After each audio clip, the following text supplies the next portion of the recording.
Ini ada kasus nyata tentang nikah siri. Mohon pencerahannya karena mungkin kejadian sama banyak terjadi. Seorang laki-laki sudah berbini, mau menikahi seorang janda. Menurut pengakuan si janda tak lagi punya wali, maka mereka mencari seorang ustadz untuk menikahkannya. Pertanyaannya, apakah sah ustadz tersebut sebagai wali? Padahal mereka tidak ada hubungan keluarga dengan si perempuan. Menurut mazhab Hanafi, mazhab apa? Hanafi. Perempuan bisa menikahkan dirinya sendiri tanpa wali kalau secara fikih.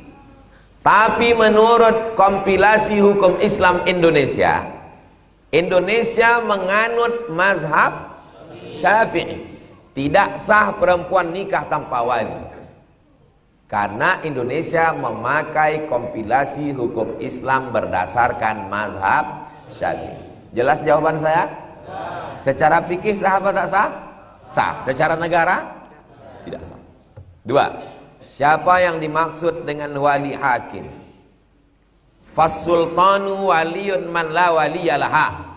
Wali hakim adalah sultan. Ada perempuan mu'allaf masuk Islam, ayahnya tak Islam, abangnya tak Islam, pamannya tak Islam. Siapa walinya? Walinya adalah Sultan Syarif Qasim. Fas-sultan, Sultan Syarif Qasim, waliyun man la waliyalaha. Jadi wali bagi perempuan yang tak punya wali.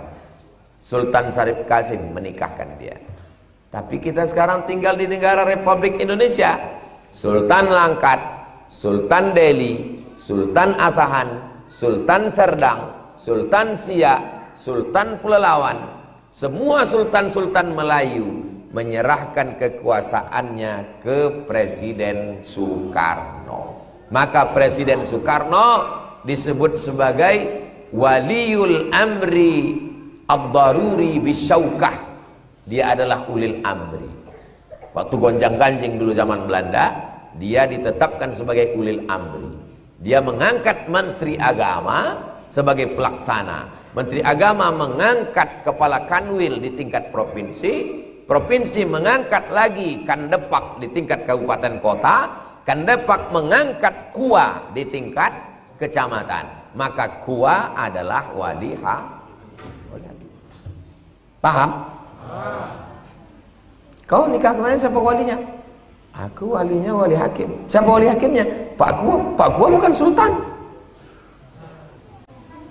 Bingung dia. Kalau gitu tak salah aku kemarin.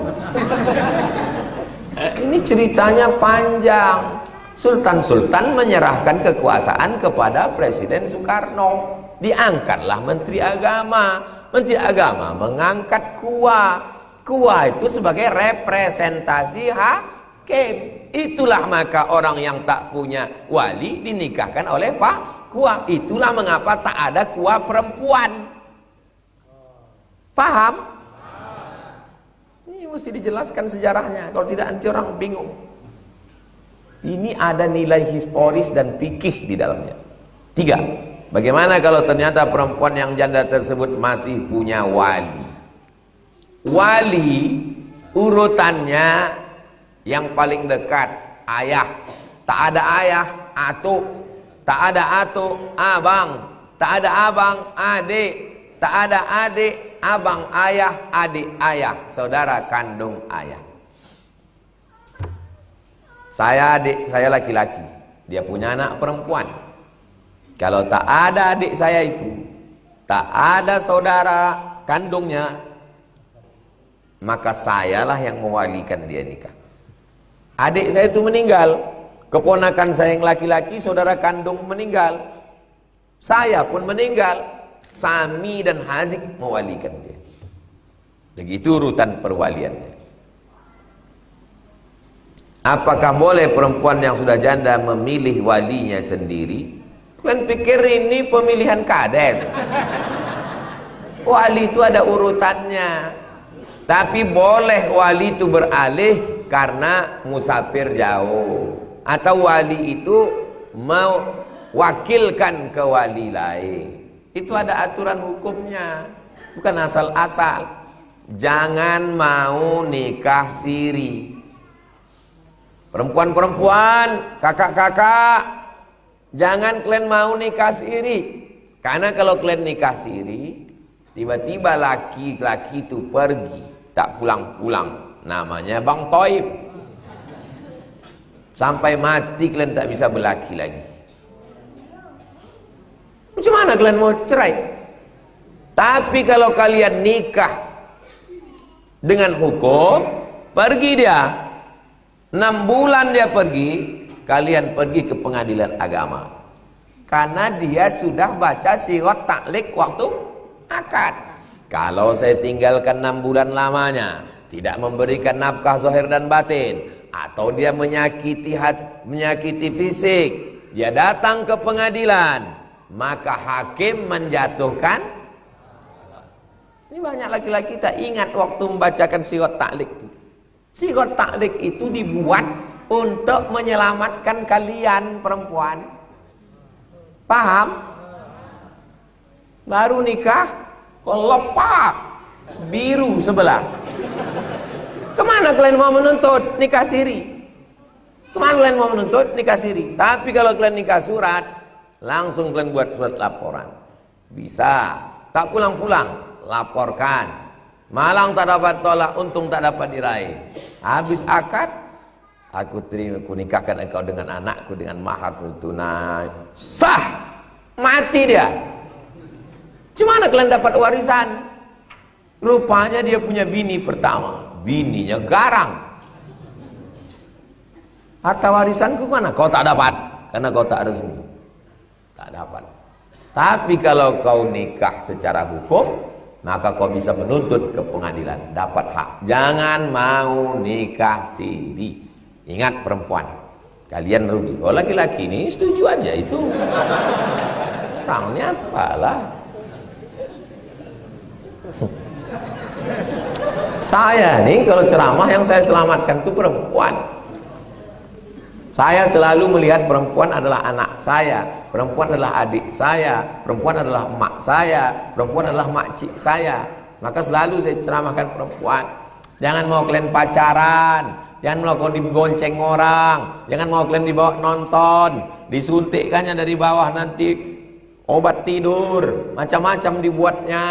Nanti kalian susah perempuan, kalian anakku, kalian keponakanku. Tak cukup berita-berita ini sudah. Kenalan di Facebook, diundang ke kos-kosan, sampai kos-kosan kasih minum sakit kepala, dikerjainya, difotonya.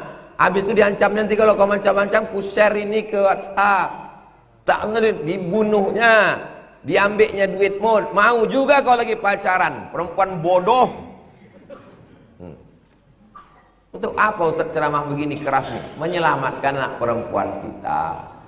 Harkat martabatmu jaga wahai perempuan. Karena kalau perempuan baik, insya Allah anaknya akan jadi baik. Saya banyak ketemu orang baik karena perempuan baik. Suami ini sebetulnya tak terlalu, tapi karena istrinya baik. Jadi kalau perempuan ini baik, suami jadi baik, anak jadi baik, cucu jadi baik. Itulah mengapa saya buat pesantren yang di sini untuk perempuan. Supaya perempuan ini hafal Quran, dia berijazah, dia punya keahlian. 3 tahun pertama, kelas 1, kelas 2, kelas 3, ngapal Quran aja, tak diganggu. Tahun keempat, baca kitab. Tahun kelima, praktek. Tahun keenam, life skill. Kursus menjahit. Supaya nanti dia rupanya bakatnya di menjahit. Bisa menjahit baju sekolah. Paling tidak baju lakinya hari raya bisa dijahitnya sendiri. Kursus kuliner, rupanya dia punya keahlian memasak, bisa dia punya catering, ada usaha dia. Semua kita ajarkan. Supaya apa? Supaya perempuan mandiri, berilmu, supaya anaknya baik. Itu tujuannya.